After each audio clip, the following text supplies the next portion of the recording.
बिस्मिल्लाहिर्रहमानिर्रहीम। अस्सलाम वालेकुम नाज़रीन, आप यूट्यूब चैनल देख रहे हैं। मैं इमरान खान हूँ। बहुत आम खबरें और सिचुएशन जो है वो बड़ी टेंस होती चली जा रही है। अब जब मैं ये वीलॉग कर रहा हूँ तो इससे जो अगला वीलॉग होगा तो वो उस वक्त होगा जब एहतजाज शुरू हो चुका होगा, क्योंकि अब चंद घंटे बाकी हैं और सुबह से एहतजाज का आगाज़ हो जाएगा। एतवार 24 नवंबर ये पाकिस्तान की तारीख का एक यादगार दिन होगा और उसकी वजह यह है कि पाकिस्तानियों के पास एक बहुत बड़ा मौका है कि वो अपना हक हासिल कर सकते हैं और एस्टेब्लिशमेंट और उसके गलत फैसलों को हमेशा के लिए शिकस्त दे सकते हैं। पाकिस्तान तहरीक इंसाफ ने एक हंगामी मीटिंग की है। उस मीटिंग के अंदर जो चीज़ें तय हुई वो मैं पहले आपके सामने रख दूं।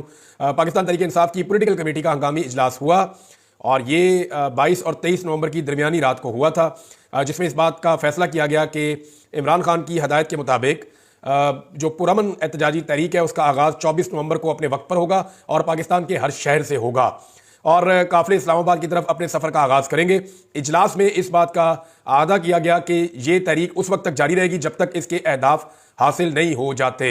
ये है सबसे इंपॉर्टेंट चीज़ कि जब तक हदफ हासिल नहीं हो जाता तब तक ये तहरीक जारी रहेगी। ये अहदाफ जो है वो मंदरजा झेल है। नंबर 1, पाकिस्तान भर में जितने भी बेगुनाह कैदी हैं और पार्टी के लीडरान हैं और कारकुनान हैं, इन सारों को जो है वो रिहा किया जाए जो लोग बेगुनाह कैद हैं। नंबर 2 जो मुतालबा है वो ये है कि 26वीं आईनी तरमीम जो है उसकी तनसीख हो, उसको ख़त्म किया जाए। तीसरा मुतालबा जो है वो बहुत इंपॉर्टेंट है कि 8 फरवरी के इलेक्शन के जो हकीकी मैंडेट है उसको बहाल किया जाए और इसके अलावा पॉलिटिकल कमेटी ने मुल्क की बिगड़ती हुई माशी सूरत हाल और दहशतगर्दी के बढ़ते हुए वाकयात का नोटिस भी लिया और मामलात को फौरी हल करने के जुमरे में हुकूमती बेहिसी और बेबसी को शदीद तनकीद का निशाना बनाया। पॉलिटिकल कमेटी ने पाकिस्तान तहरीक इंसाफ के कारकुनान और मुख्तलिफ शोबों से ताल्लुक रखने वाले अवाम से अपील की है कि वो पुरअमन एहतजाज में जोक दर जोक शिरकत करके उसे कामयाब बनाए ताकि पाकिस्तान में आइन और कानून के मुताबिक जमहूरी दौर का आगाज हो सके, रियासत के अवाम का एतमाद बहाल हो और एक बेहतर मुस्तकबिल की नवीद सुनाई जा सके। बेहतर मुस्तकबिल की उम्मीद तो आपको तब होगी ना जब लोगों का ट्रस्ट वापस आएगा। लोगों को मौजूदा हुकूमत के ऊपर, सिस्टम के ऊपर यकीन ही नहीं है। जब लोगों का यकीन नहीं है तो लोग इन्वेस्ट नहीं कर रहे, लोग इस मुल्क में पैसा लगाना नहीं चाहते। हुकूमत जो है उसने आखिरी कोशिशें की है पाकिस्तान तहरीक इंसाफ से राब्ते करके कि किसी तरह इस एहतजाज को मौखर करवा दिया जाए, मुलतवी करवा दिया जाए, क्योंकि पूरा का पूरा निज़ाम डरा हुआ है। निज़ाम पूरा का पूरा स्टेक पर है। उसकी एक वजह तो ये भी है कि सब ये जानते हैं कि मामला उतना आसान नहीं है, इदारों के अंदर भी बड़ी बेचैनी है और ये खबरें हमें मिल रही हैं। ऊपर ऊपर से जो चीज़ें आपको दिखाई दे रही हैं ऐसे नहीं है, अंदर बड़ी हलचल है, इदारों में भी बड़ी बेचैनी है। ऊपर से पुरसकून और मुस्कुराते हुए चेहरे जो आपको नजर आ रहे हैं, इनके अंदर बड़े दुख है, बड़े प्रॉब्लम्स हैं जिनको ये फेस कर रहे हैं और वो ये जानते हैं कि इंटरनेशनल प्रेशर एक लेवल से ज़्यादा बढ़ गया है। अगर पाकिस्तान के अंदर से कोई तहरीक चली तो ये सारा उदल पदल हो जाएगा और हमारे हाथ से गेम निकल जाएगी। जिनको मैंने जो बात समझानी थी लोगों को समझ आ गई है, इशारा काफ़ी है। अब हुकूमत ने जो रब्ता किया बैरिस्टर गौर से कि जनाब आप इसको मुअख्खर कर दें, हमारे को बेलारूस के कोई हुक्मरान आ रहे हैं। अच्छा, बेलारूस हमने पहले कभी सुना भी नहीं, पाकिस्तान को देना क्या है। 12 आ रहे हैं तो बड़ी अच्छी बात है, हमारे मेहमान है वो आए। पाकिस्तान तहरीक इंसाफ ने एक सड़क से जाना है सीधा और एक डी चौक में पहुंचना है, वहां उन्होंने एहतजाज करना है, तो वो तो मेहमान आ सकते हैं, वो हेलीकॉप्टर पर आएंगे, बड़े आराम से पहुंचेंगे, अपना इंजॉय करें, अपनी एक्टिविटी देखें। मेहमानों को तो कोई कुछ नहीं कह रहा, उनको तो वेलकम करती है सारी पाकिस्तान की कौम। हम तो इस हवाले से पाकिस्तानी कौम बड़े ज़बरदस्त लोग हैं। तो ये तो हुकूमत ने खुद ऑप्शन लिया कि सारा कुछ बंद कर दिया। बहरहाल बैरिस्टर गौर ने कहा जी कि मैं अपनी पार्टी से पूछ के आपको बताऊंगा। जबकि अली अमीन गंडापुर से जब रब्ता किया गया और उनसे पूछा गया इस हवाले से तो उन्होंने कहा जी मेरा तो कंट्रोल ही इमरान खान के पास है, मुझे तो जो इमरान खान कहेगा मैं अब वही करूंगा। माजी में उनके साथ लोगों के गिले शिकवे रहे, लगता है कि वो गिले शिकवे धोने के मूड में है। उन्होंने कहा जी मुज़ाकरात अगर होंगे तो इमरान खान साहब बाहर आएंगे, उनके आने के बाद होंगे। इमरान खान साहब बाहर आ जाए, वो आगे बताएं, फिर मुज़ाकरात करेंगे। अभी कोई मुज़ाकरात नहीं है और मैं इस एहतजाज को नहीं रोक सकता, मेरा कंट्रोल इमरान खान के पास है। मामला वहीं जाके फंस गया जहां पे अक्टूबर में पता हुआ था, लेकिन अक्टूबर में लीडरशिप ने काम खराब कर दिया था। इस दफा देखते हैं क्या होता है। दूसरी एक खबर यह है कि धमकियां लगवाई जा रही हैं बहुत ज्यादा। हुकूमत दोनों काम कर रही है, एक तरफ रिक्वेस्ट करती है, मिन्नत करती है, पांव पकड़ती है, दूसरी तरफ हुकूमत धमकियां भी लगाती है। अब धमकियां लगाने के लिए जो बंदे एस्टेब्लिशमेंट ने रखे हुए वो फैसलवाडा टाइप के हैं, कुछ जर्नलिस्ट भी हैं हमारे। अब वो आगे धमकियां लगाते हैं कि लोगों को बहुत मारेंगे, बड़ी फैंटी लगाएंगे, इस तरह मारेंगे, खाले उधेड़ देंगे, ये करेंगे वो करेंगे। और बेशर्मो बेगैरतो जाके दहशतगर्दों को धमकियां लगाओ। बेशर्म लोगों जाके धमकियां लगानी है तो उनको लगाओ जो पाकिस्तानियों का खून बहा रहे हैं। तहरीक इंसाफ ने कितने बंदे मारे हैं आज तक? कोई बंदा नहीं मारा। तहरीक इंसाफ के अपने बंदे मारे गए हैं कई। अभी दोबारा कल परसों एक और आदमी जो है वो बेचारा अपने घर में था, उसके ऊपर अटैक किया, वो भाग रहा था, उसको मार दिया पकड़ के। तो लगातार पाकिस्तान तहरीक इंसाफ का खून बहा है। ये वो दहशतगर्द जमात नहीं है, पाकिस्तान की एक पॉलिटिकल पार्टी है। आप इससे मुज़ाकरात भी करना चाहते हैं, दरखास्तें भी आप इनसे करते हैं और फिर आप इनको धमकियां भी लगाते हैं। भाई धमकियां लगानी तो पाकिस्तान के दुश्मनों को जाके लगाओ, वहां तुम चुप हो जाते हो, वहां तुम्हारी आवाज नहीं निकलती, वहां तुम कुछ कर नहीं सकते। जब मारोगे अपने लोगों को मारोगे क्या? ये जो फैसलवाडा धमकियां लगा रहा है किसके पे आप पे लगा रहा है? ये जो बाकी लोग धमकियां लगा रहे हैं किसके पे आप पे लगा रहे हैं? क्या रियासत पाकिस्तान को वो ये चाहते हैं कि वो पाकिस्तान के शहरियों को ही मारे? बस दहशतगर्दों से नहीं लड़ना, मुकाबला नहीं करना दुश्मन का, तो वहां पे इनकी जुबान बंद हो जाती है। जो धमकी लगानी है अपने लोगों की लगानी है इन्होंने। अब इसके बाद जो है मोहसिन नकवी ने एक और स्टेटमेंट दिया। उसने कहा जी हम मजबूर हूं और इस्लामाबाद हाई कोर्ट के हुक्म का पाबंद हूं, और इस्लामाबाद का हाई कोर्ट जो है उसका हुक्म है कि इस्लामाबाद में कोई एहतजाज नहीं होगा, तो उसकी इजाजत नहीं देंगे। और भाई इस्लामाबाद हाई कोर्ट का हुक्म क्या है, उसकी क्या हैसियत है? अभी इस्लामाबाद हाई कोर्ट ने बार बार हुक्म दिया, आगे इस्लामाबाद हाई कोर्ट में माजरत भी की, फिर भी इमरान खान से मुलाकात नहीं करवा रहे इमरान खान साहब की पार्टी के लोगों की। जूते के नोक के ऊपर रखा हुआ है सिर्फ अडियाला जेल के अमले ने इस्लामाबाद हाई कोर्ट का हुक्म। इधर वजीर दाखिला इतने अच्छे बन के दिखा रहे हैं। हाई कोर्ट्स की और जजों की इज्जत आपने खुद ही खत्म कर दी है। जब भी कभी कोई जज गैरत में आएगा और आकर कहेगा जी मेरा हुक्म क्यों नहीं माना, तो उसके सामने 100 मिसालें पेश की जा सकती हैं कि जनाब आपने 40 दफा कहा कि इमरान खान को मिलवाओ, उन्होंने नहीं मिलवाया। आपने फलां काम कहा, उन्होंने नहीं किया। आपने उसको छोड़ने को कहा, उन्होंने नहीं छोड़ा। आपने कहा इसको ट्रैवल करने दो, इन्होंने नहीं करने दिया। हजारों ऐसी चीजें की गई हैं कि इस्लामाबाद हाई कोर्ट या सुप्रीम कोर्ट अब अदालत का हुक्म मानना है तो जाओ जाके मखसूस नशिस्तें पाकिस्तान तहरीक इंसाफ को दे दो। तहरीक इंसाफ की मखसूस नशिस्तें हैं ना, वो उनको दे दी जाए। अदालत का हुक्म मानना है तो जो तहरीक इंसाफ के लोग हैं उनके एफिडेविट के मुताबिक उनको तहरीक इंसाफ का साबित किया जाए। अदालती हुक्म इन्होंने सिर्फ वही मानना होता है जहां पे इन्होंने फसाइयत, जबर और जुल्म के लिए अदालती ऑर्डर का सहारा लेना होता है। और एतजाज एहसन साहब ने कहा कि जी अदालत जो है ना दफा 144 नहीं लगा सकती। ये जज का इख्तियार ही नहीं है कि वो पुरअमन एहतजाज को रोक सके या उससे मना कर सके। उसकी वजह यह है कि ये आईने पाकिस्तान के अंदर ये हक मौजूद है और इस हक को छीना नहीं जा सकता। अब एक और चीज है नाज़रीन, वो मैं आपके साथ शेयर करता हूं कि और किसी को यकीन है या नहीं है, मौजूदा हुक्मरानों को पूरा यकीन है कि इनकलाब बिल्कुल करीब आ चुका है। वो इसलिए कि मैंने मुख्तलिफ जगहों से रिपोर्टें इकट्ठी की तो पता चला कि इनके अपने घरों की तरफ जाने वाले जितने रास्ते हैं ना, उन सब के ऊपर डबल सिक्योरिटी खड़ी की गई है। वहां ज्यादा कंटेनर पहुंचाए गए, वहां ज्यादा रुकावटें लगाई गई हैं। यानी इनको इस बात का आइडिया है कि किसी वक्त भी पाकिस्तान में इनकलाब आ सकता है। ये उसको रोकने की पूरी कोशिश करेंगे, पूरी रियासती मशीनरी को इस्तेमाल करेंगे, पुलिस को इस्तेमाल करेंगे, इदारों को इस्तेमाल करेंगे। लेकिन जो इदारों के अंदर लोग काम करते हैं, क्या उनके बच्चों ने भी इन्हीं हुक्मरानों के बच्चों का गुलाम रहना है? वो इस बात को सोच लें। उन्होंने तो अपनी जिंदगी में गुलामी कर ली है, लेकिन अगर आज पाकिस्तान के अवाम आपकी गुलामी खत्म करने के लिए निकल रहे हैं और आपके बच्चों के मुस्तकबिल के लिए निकल रहे हैं, तो कम से कम इस बात के ऊपर गैरत खाइए और अवाम का रास्ता रोकते हुए इस बात का एहसास रखिएगा कि वो आपके बच्चों के मुस्तकबिल के लिए निकले हैं। मुझे अच्छी तरह एक बात याद है, मुझे वो उठाकर ले गए ना ये एंटी करप्शन वाले, मुंह पे कपड़ा डाल के रात को। वहां जाके इनका कोई सीनियर ऑफिसर था, वो आ गया, डायरेक्टर था, वहां मुझे बांध के बैठाया हुआ था। वो मुझे आकर कहता है कि इमरान भी अपने बच्चों का सोचे। मैंने कहा मैं तो तेरे बच्चों का भी सोच रहा हूं भाई, मैं सिर्फ अपने बच्चों का तो नहीं सोच रहा। तो वो बंदा चुप हो गया।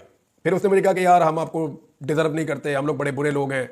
मैं बाहर से बड़े ख्वाब देख कर आया था इस मुल्क में कि मैं तब्दीली लेकर आऊंगा, मैं सरकारी नौकरी करूंगा, इंसाफ करूंगा, और हमने कुछ भी नहीं किया। इमरान भाई सीरियसली हमने इस मुल्क को बर्बाद कर दिया। ये उस बंदे ने मुझे बात की थी। भारत इनको पूरा यकीन है कि इनकलाब दस्तक दे रहा है और बहुत करीब पहुंच गया है। उसे कुचलने के लिए पूरी रियासती मशीनरी और वसाइल लगा रहे हैं। इतने डरे हुए हैं कि अपने घरों की तरफ आने वाले रास्ते सबसे ज्यादा इन्होंने बंद किए हुए हैं, पूरा बंदोबस्त वहां लगाया हुआ है। ये जो मैच है ना इस वक्त 24 नवंबर वाला, ये मैच इमरान खान बगैर डरे खेल रहा है। इमरान खान एक बात करते हैं ना कि जो टीम हार के डर से मैदान में उतरती है वो जीत नहीं सकती, और ये टीम जो है वो हार के डर से मैदान में उतर रही है। हुकूमती टीम इस वक्त हारने से डर रही है और उनका बंदोबस्त ये बता रहा है, तो डरी हुई टीम जीत नहीं सकती। इमरान खान के पास खोने के लिए है कुछ नहीं। दो स्टेटमेंट आपके सामने रखता हूं, आपको आइडिया हो जाएगा। इन दोनों को आप जोड़कर देखिए, आपको आइडिया हो जाएगा उसके दिमाग में क्या चल रहा है। इमरान खान ने एक स्टेटमेंट दिया कि या तो मैं मारा जाऊंगा या जीत जाऊंगा। इसका मतलब है उसने अपना सारा कुछ दांव पे लगा दिया। इमरान खान के पास और कुछ दांव के ऊपर लगाने के लिए नहीं है, उसने अपनी जान भी दांव पे लगा दी है कि या तो मैं मारा जाऊंगा या जीत जाऊंगा। दूसरा स्टेटमेंट उसने कहा था कि मेरी आजादी का फैसला पाकिस्तान में होगा। यानी इमरान खान ने अपना सारा कुछ दांव पर लगाकर पाकिस्तान के अवाम के साथ अपनी उम्मीदें बांध ली हैं कि जब मैंने तो अपना सारा कुछ दांव पे लगा दिया, मैंने अपने हिस्से की मार भी खा ली, बल्कि ज्यादा मार खाई है, लेकिन मैंने भरोसा अल्लाह रब्बुल इज्जत के बाद अपनी अवाम के ऊपर किया हुआ है। वो बाहर किसी को नहीं कह रहा मुझे छुड़ाओ, कोई डील नहीं कर रहा, किसी से राब्ता नहीं कर रहा। वो एक ही बात कर रहा है कि मेरी पब्लिक फैसला करेगी, ये बंद कमरों के फैसले नहीं होंगे। तो अब अवाम के ऊपर डिपेंड करता है कि एक आदमी जिसने अवाम के लिए कुर्बानी दी है, क्या अवाम उसे अकेला छोड़ देंगे? मुझे ऐसा नहीं लगता, क्योंकि हुकूमत की जिस किस्म की टांगे कांप रही हैं या जैसी वो हरकतें कर रहे हैं, उससे तो ऐसा लगता है कि हुकूमत को इस बात का आइडिया है कि अवामी सैलाब आ रहा है। दूसरा एक और बड़ी इंपॉर्टेंट चीज है, मैं आपको मिसाल देकर समझा देता हूं। जब क्रिकेट खेलते थे ना, तो खिलाड़ियों को लेने के लिए जाते थे, एक दो लड़के ऐसे थे जो सुबह सुबह सोते हुए बन जाते थे, उनको उठाते रहो, दरवाजा खटखटाते रहो, दरवाजे नहीं खोलते थे। एक दिन हमने क्या किया कि बाहर से ताला लगा दिया, वो अंदर से दरवाजा नहीं खोल रहे थे, हम बाहर से ताला लगा के चले गए। उसके बाद उन्होंने दोबारा कभी ऐसी हरकत नहीं की। तो यहां पे हुकूमत ने अंदर से कुंडी लगा दी है इस्लामाबाद को, सारा बंद करके ना, और इनको ये नहीं पता, इन्होंने इस्लामाबाद और लाहौर को बंद करके अंदर से ताला लगा दिया है या कुंडी लगा दी है। तो लाहौर के अंदर 1 मिलियन से ज्यादा वोट पड़ा है पाकिस्तान तहरीक इंसाफ को। अगर लोग लाहौर के अंदर निकल आए तो आपको भागने का रास्ता भी नहीं मिलेगा, जो आपने ब्लॉकेज लगाए हुए हैं।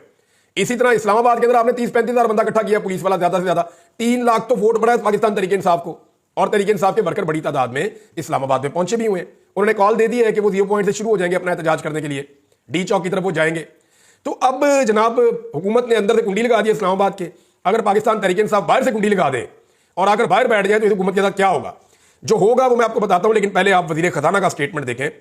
पाकिस्तान का वजीर खजाना, जिसका ताल्लुक किसी पॉलिटिकल पार्टी से नहीं है, नून लीग ने उसको सेनेटर बनाया, एस्टेब्लिशमेंट का वो आदमी है, उसने बताया कि एक दिन का अगर एहतजाज होता है और शहर बंद होते हैं तो उसका नुकसान 190 अरब रुपए होता है। 190 अरब रुपए का नुकसान होता है एक दिन अगर शहर बंद हो जाए। ये बंदिश पाकिस्तान तहरीक इंसाफ ने नहीं की। तहरीक इंसाफ ने एहतजाज करना था डी चौक में, आप पारा मार्केट खुली होती, कोई फर्क नहीं पड़ता, बाकी सारे जितने मरकज हैं वो खुले होते, पूरा रावलपिंडी खुला होता, पूरा लाहौर खुला होता, लोग अपना काम कर रहे होते। तो पाकिस्तान तहरीक इंसाफ ने को पहिया जाम या हड़ताल की कॉल तो नहीं दी थी ना, उन्होंने तो इस्लामाबाद में एहतजाज की कॉल दी थी। इस्लामाबाद को, लाहौर को और बाकी शहरों को, पूरे पाकिस्तान को बंद किसने किया? सारे पाकिस्तान को बंद किया इस वक्त मौजूदा हुकूमत ने। तो 190 अरब रुपए रोजाना का जो नुकसान है वो कौन कर रहा है? हुकूमत खुद कर रही है, क्योंकि हुकूमत ने अपनी चॉइस के तहत पूरे पाकिस्तान को बंद कर दिया है। अब वो ये कहते हैं कि जीडीपी को मिला लें, टैक्स को मिला लें, जो एक्सपोर्ट्स हैं उनको मिला लें, अगर सारी चीजों को इकट्ठा करें तो हम आपको बिल्कुल दुरुस्त तखमीना बता रहे हैं, आदादो शुमार के मुताबिक ये 190 अरब रुपए रोजाना का नुकसान बनता है, और ये नुकसान 1-2 दिन से ज्यादा बर्दाश्त नहीं कर सकता पाकिस्तान, ये उन्होंने कहा। अब हुकूमत ने अंदर से कुंडी लगाई हुई है, अगर पीटीआई बाहर से कुंडी लगा के बैठ जाए हम अंदर आते ही नहीं है, आप खुद ये रुकावटें हटाएंगे, कंटेनर हटाएंगे, इन खंदकों को आप भरेंगे तो हम आएंगे, आके अपना एहतजाज करेंगे, अदरवाइज हम यहां बैठे हैं, आप फिर बंद रखें पाकिस्तान को। अब ये तो हुकूमत की चॉइस है ना कि वो लोगों को पुरअमन एहतजाज करने का हक देती है जो आईने पाकिस्तान के अंदर लिखा हुआ है, या नहीं देती।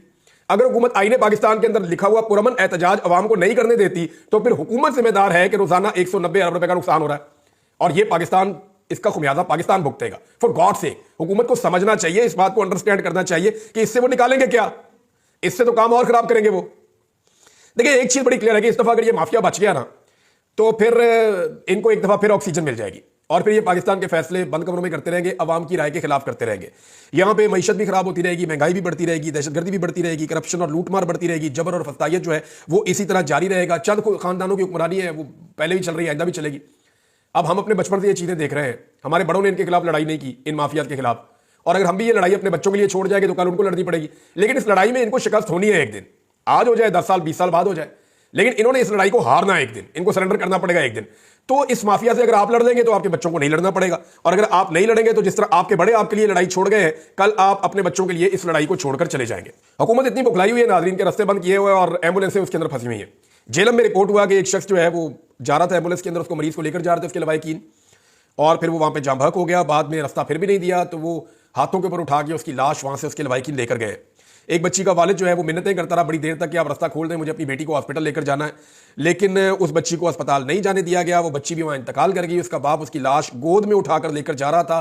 पाकिस्तानी मीडिया ने नाच नाच के बेशर्मी के घुंघरू तोड़ देने थे अगर ये काम किसी और जगह पे हुआ होता तो, क्योंकि ये मरियम नवाज की हुकूमत कर रही है, क्योंकि ये शहबाज शरीफ की हुकूमत कर रही है, और ये लोग मीडिया का पेट भरते हैं, मीडिया को पैसा देते हैं, लिहाजा मीडिया कुछ बोलने के लिए तैयार ही नहीं है। बेशर्मी की इंतहा है। बुशरा बीबी के हवाले से नादरीन ने जिस बंदे ने पर्चा करवाया था ना बुशरा बीबी पे, वो खुद क्रिमिनल निकला है। मैं आपको थोड़ा सा रिकॉर्ड बता देता हूं कि जब शहीद अशरफ शरीफ पे पर्चे हुए ना तो उन्होंने तहकीकात की थी, मेरे ऊपर हुए, उन पे हुए, साबिर शाकिर पे हुए और सभी इब्राहिम साहब पे, हम 4 लोगों पे पहले पर्चे हुए थे। वो जो मुद्दई थे ना, जब हम मुद्दइयों तक पहुंचे तो पता चला कि उन मुद्दइयों में सारे ही तकरीबन जो है वो क्रिमिनल्स हैं, वो जराइम पेशा लोग हैं, और वो क्योंकि एजेंसियों की तरफ से पुलिस को कहा गया था कि ये आपने FIR दर्ज करनी है इन 4 सहाफियों पे, तो पुलिस ने ऐसा किया कि वो मुद्दई जो क्रिमिनल टाइप के लोग होते हैं उनको बुलाया था, पर्चा दे, इस पे दस्तखत कर। वो बेचारे क्रिमिनल है, उन्होंने बेचारों ने दस्तखत कर दिए। तो इसी तरह बुशरा बीबी का जो मुकदमा जनूबी पंजाब में दर्ज करवाया मरियम नवाज ने, वो भी एक जराइम पेशा फर्द को इस्तेमाल किया। गुलाम यासीन के खिलाफ मुख्तलिफ थानों में मुकदमा दर्ज हैं, ये सजा याफ्ता भी है, और जिस थाने में इसने मुकदमा दर्ज करवाया इसी थाने में भी ये मुलजिम रह चुका है और इसे सजा भी हो चुकी है। यानी इसके ऊपर अजीबोगरीब किस्म के मुकदमा हैं और बेशरम किस्म का आदमी है, इसको उठा के तो बुशरा बीबी के खिलाफ एक मुद्दई के तौर पर खड़ा कर दिया रियासत ने और मुकदमा करवा दिया। जो करने वाला काम है वो ये नहीं कर रहे। यानी इस वक्त जिला करम के अंदर सूरत हाल इतनी खराब है कि मजीद 20 के करीब लोग वहां पे जांबक हो गए। यानी पहले जो कुछ हुआ, रास्ते में जो एक टारगेट किलिंग हुई, दहशतगर्दी का वाकया हुआ, 45 लोग वहां पे जान से गए। उसके बाद अब जो है वो 18 से 20 लोग दोबारा रिपोर्ट हो रहे हैं कि वो जो झड़पें हो रही हैं, जो लड़ाइयाँ हो रही हैं, उसके अंदर इतने लोग जो है वो जांबक हो गए हैं। हुकूमत का वफद, खैबर पख्तूनख्वा हुकूमत का एक वफद हेलीकॉप्टर के ऊपर जा रहा था, उनके ऊपर भी फायरिंग हुई है और उनको वज़ीर आला ने भेजा कि जाओ जाके वहां पे रिपोर्ट तैयार करके वो हमारे साथ शेयर करो, हम देखें कि यहाँ पे अमन कैसे लाया जा सकता है। लेकिन सिक्योरिटी तो सारी उठाकर ले गए हैं। इस्लामाबाद में, तवज्जो सारी इस्लामाबाद में है, इंटेलिजेंस का ऑपरेटर सारा काम कर रहा है इस्लामाबाद के एहतजाज को रोकने के लिए, तो फिर पारा चनार क्या बेचता है? पारा चनार के अंदर लोग थोड़ी हैं, वो तो जानवर ऐसे लगता है जो जान से जा रहे हैं, जो मारे जा रहे हैं। शायद वो पाकिस्तानी शहरी नहीं है। यानी मरियम नवाज ने थोड़े दिन पहले जो जुमला बोला था ना, जो फैसल वाडा के मुंह से रिपोर्ट हुआ, मैंने इरशाद भट्टी के उसमें पढ़ा तहरीर में, तो इनके सामने अवाम की इतनी औकात है। याद है इसने अरशद शरीफ का मजाक भी उड़ाया था डेड बॉडी का। इनके दिल में इंसानियत नहीं है, इनके दिल में इंसानियत है ही नहीं। यानी चाइनीज को भी ये काम मुबैना तौर पे कि लोग तो मरते रहते हैं, यानी अंदाजा कीजिए आप, इतने बेहिस लोग हैं। अब तक के लिए इतने, अपना ख्याल रखिएगा, अपने चैनल का भी। अल्लाह हाफ़िज़।